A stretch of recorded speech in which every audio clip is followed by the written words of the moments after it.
Hello and welcome once again to my garage. Since I got the motor out and the transmission out and I got them both up on stands and workbenches, this gives me the perfect opportunity to give you guys an overview of every major component in your drivetrain. It's basically like a in real life exploded view, kind of like when archaeologists find a dinosaur in the earth and they dig down and you just see its whole skeleton laid out. That's basically what I got going on the shop floor and the tables and the stand and everything. So I'm going to pop around to each component and give you a brief explanation of what it is, what it does, what it connects to, and hope you guys enjoy. Stick around. The first thing on the list from front of the car to back of the car is your radiator. That holds your coolant / antifreeze, same difference. The coolant gets circulated through the radiator. The upper hose, which would go here, the lower hose, which would go there, kind of make a big loop through the motor. And as it comes to the radiator, all the heat is dispelled from these aluminum fins and air rushing through. So that cools off your fluid, keeps your motor running cool. It does that with the help of a fan shroud. The fan shroud directionalizes that air that is pulled into the engine compartment by your fan. This is the main drive pulley on your motor. It connects to the harmonic balancer. And the only real important thing you need to know about him is that he's got a groove on him. This guy is your timing tab. It says before and after, but that's to advance or retard the timing of your engine. And that's the synchronicity with which everything jives. When the harmonic balancer is spinning, super fast. So you need a gun that shoots a strobe light so you can actually see where that mark is. And as you do the timing, you'll see that this line in the strobe light effect will line up with one of these points on the tab. If it's retarded or advanced, that's what that's for. It's kind of hard to explain all of this linearly because an engine doesn't work linearly. Everything's working in tandem. It's all synchronized. And so every part depends on every other part, and that's why your timing is so important. This is your water pump. He can weep sometimes. He does that on purpose. It's a designed failure point to let you know when it needs to be changed. He spins around and has little fins inside him, and those fins push all the coolant around in your engine to the radiator, back into the engine, and keep everything circulating good so that your engine stays cool. Underneath your water neck, that's where your thermostat would normally go. Your engine wants to be hot, right? It wants to be at operating temperature. The thermostat is basically a door in your cooling system that stays closed until the engine reaches operating temperature. And then once the engine is at operating temperature, that heat from the coolant inside the motor opens up the thermostat, opens up that door, and allows that water to start circulating, the radiator cooling down and then coming back into the motor in a big continuous loop that hopefully keeps your motor running cool. So, old-timey cars used to have that hand crank in the front, and that was to turn the motor over, to give it its initial spark of life. That was rather inconvenient, and from what I understand, used to rip people's arms off sometimes. So the engineers devised a way to start your engine without having to get out front and crank it and break your arms. The way they did that was by making a small electrical motor called a starter. This guy. And you can see he's got gears down in there. That piston shoots out with the gear on the end, and that gear interlocks with your teeth on your flex plate and turns your motor over, and this gear would be at the back of the motor. That's how your engine initially turns over. All of that electricity is drained out of your battery every time you start your engine. Every time you turn the key, it drains your battery a little bit. And your battery would soon be dead, not have enough power to turn over that starter, to turn over the whole motor, if you did not have the infamous alternator. So once the motor gets that initial spark of life from the starter and the battery turning it over, this guy starts running off a pulley, generating electricity and sending it back to your battery so that your battery stays charged. If you can understand the relationship between your battery, your starter, and your alternator, you're 90% of the way to being a semi-competent car owner. 99% of your problems are dead batteries, dead alternators, and bad starters. A lot of the times you get in your car and it doesn't make any noise, and you go, oh, the battery's dead. And you take the battery out, put a new one in, and it works great. You drive around for 2-3 days and then it's dead again. That tells you that the battery was good because it was brand new charged battery and it was starting the engine. It tells you that the starter was good because it turned over the motor and was starting the car. But what it also tells you is that this guy here is the culprit. He's not pumping out the necessary power back to the battery to keep it charged. And that's why your battery will die 2 or 3 days after you replace it. Now we're getting into it. The crankshaft.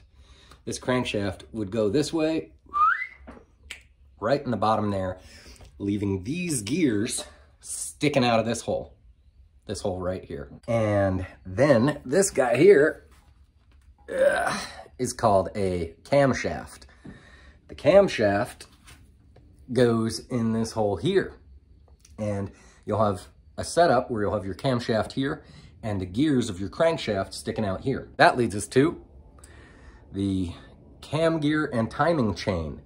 This gear bolts to the front of your camshaft, and the chain wraps around the teeth right there on the bottom of your crankshaft, and that lets the two work in a ratio, whatever ratio that needs to be. I don't know maths. And that needs to be covered with timing chain cover.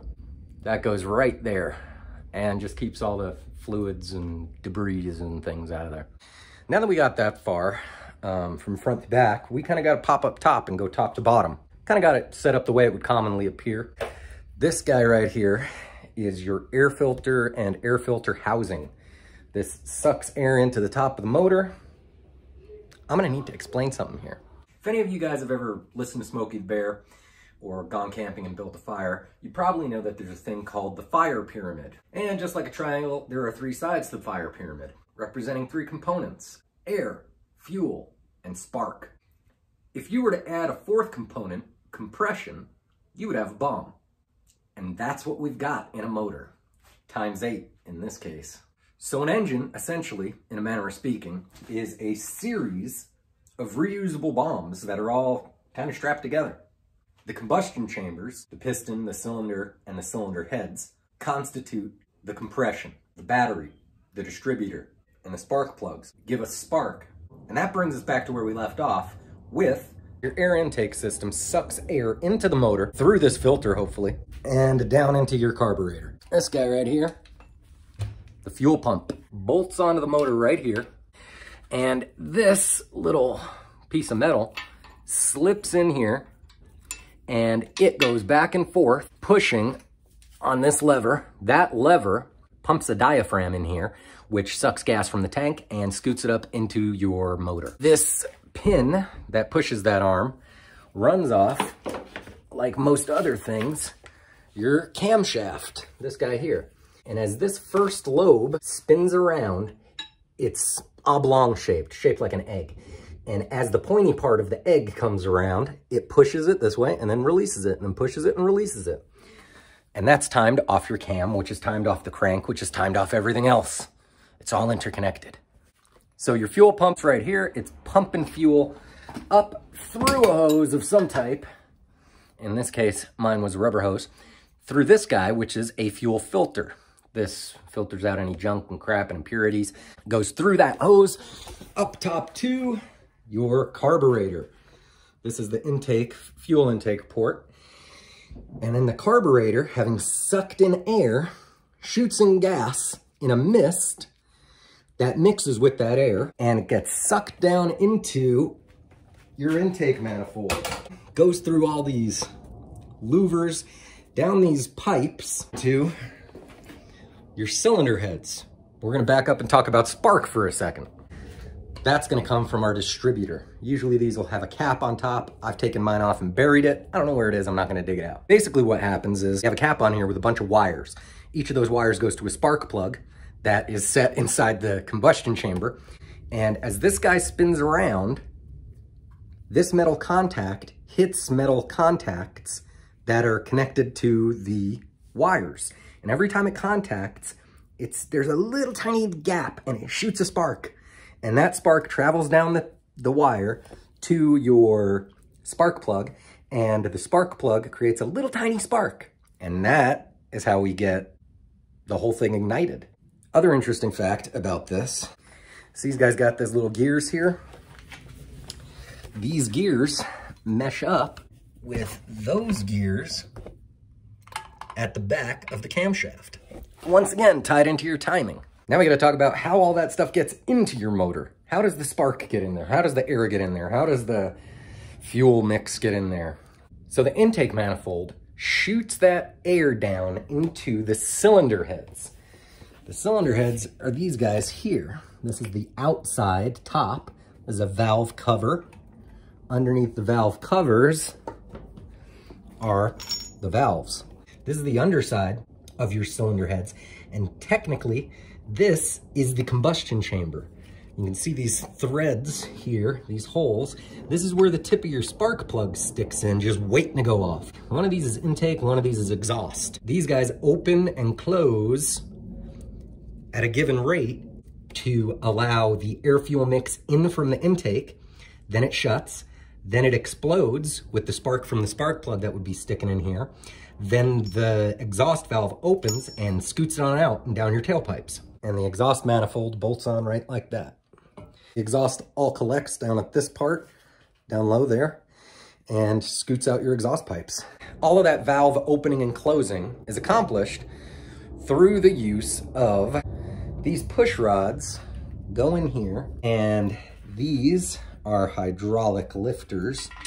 They go in here like that, and then your push rod sits on top like that, and they go up and down, all of them, opening and closing all of your valves at the appropriate times.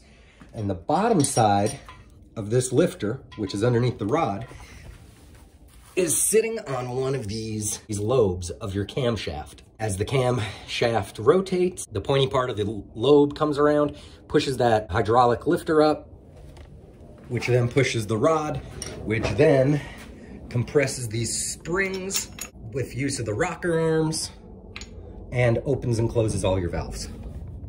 That's as good as I can do of an explanation of that.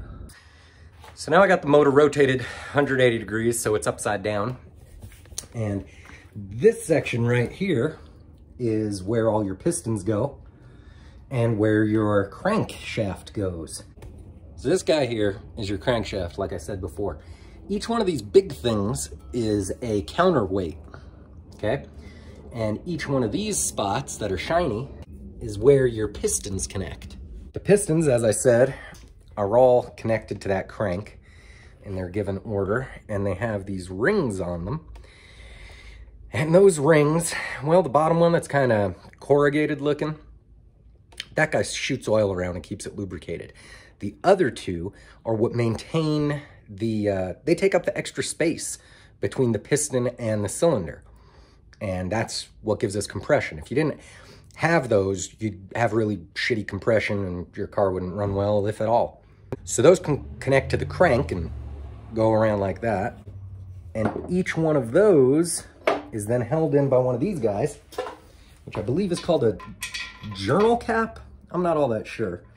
But this whole thing holds in the crank and all the pistons. You got those all the way down. The final one of those, this guy here, sits right there like that. He's connected to your oil pump. This guy sucks up oil through that little mesh screen so that you don't get any junk and debris in your motor. And he sets something like this. He sucks up that motor oil and squirts them all throughout your engine. Where does he get that oil, you might ask? From your oil pan.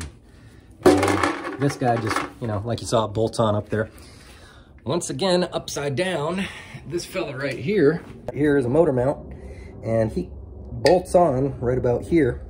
This is only half a motor mount. The other half is on the body of the car. The engine has no brain. It's like a Terminator. It just goes and goes and goes. It has no remorse, no compassion, no pity, and it absolutely will not stop until you are dead. But seriously, the motor is just putting out power and spinning. What the torque converter does is it converts that constant energy into nothing. It kind of just dissipates it, I think. Your torque converter will always have a stall speed when you buy a new one. And that means the stall speed is the amount of power output from the engine that the engine has to produce at a minimum before it will turn the transmission. So basically, this guy's like a buffer between your motor going and your transmission doing anything. So that's a decently bad explanation of that. After your torque converter, there's a bunch of discs and things. They're called clutches. And there's rings that look like Xena, warrior princess, would throw at someone. I don't know anything about it. I'm not going to pretend to know about it. I'm not going to get into it. But the transmission selects different gears, just like on a 10-speed bike, to increase the top speed, decrease the top speed, increase the amount of torque, all types of things. And it generates all that and pumps it out through this thing, which is called, I guess, the tail cone. This guy has a kind of geared bolt on the back, and he connects to, oh, sorry, reverse that. The transmission is held up by this guy, which is called a transmission mount. He slips kind of under there. This is the cross member that goes like that and holds the whole bad boy up underneath the car. That splined gear connects to this splined gear on your drive shaft. And this guy is a universal joint. That can move in 360 degrees. You got another one of them down here. He's a universal joint as well. And this connects to the pumpkin. Technical term for that is the rear end differential. That's still in the car. It's connected to the rear axles. This is what makes the tires move. So that's it. That's what I know about cars, and now you know it too. Hopefully it was a short, concise, informative, and somewhat entertaining look at engine anatomy. Hopefully you'll understand a little bit more when your mechanic or mechanic friends talk about cars. I always find it useful to have seen the thing that they're talking about. There's a huge difference between someone talking about your flex plate or your torque converter. All these terms, they sound crazy and foreign when you've never laid eyes on the thing. So I hope I've provided you guys with that. Hope you enjoyed. Don't forget to like, subscribe, and share, and comment, and all that good business. And I will see you next time. Thanks a lot.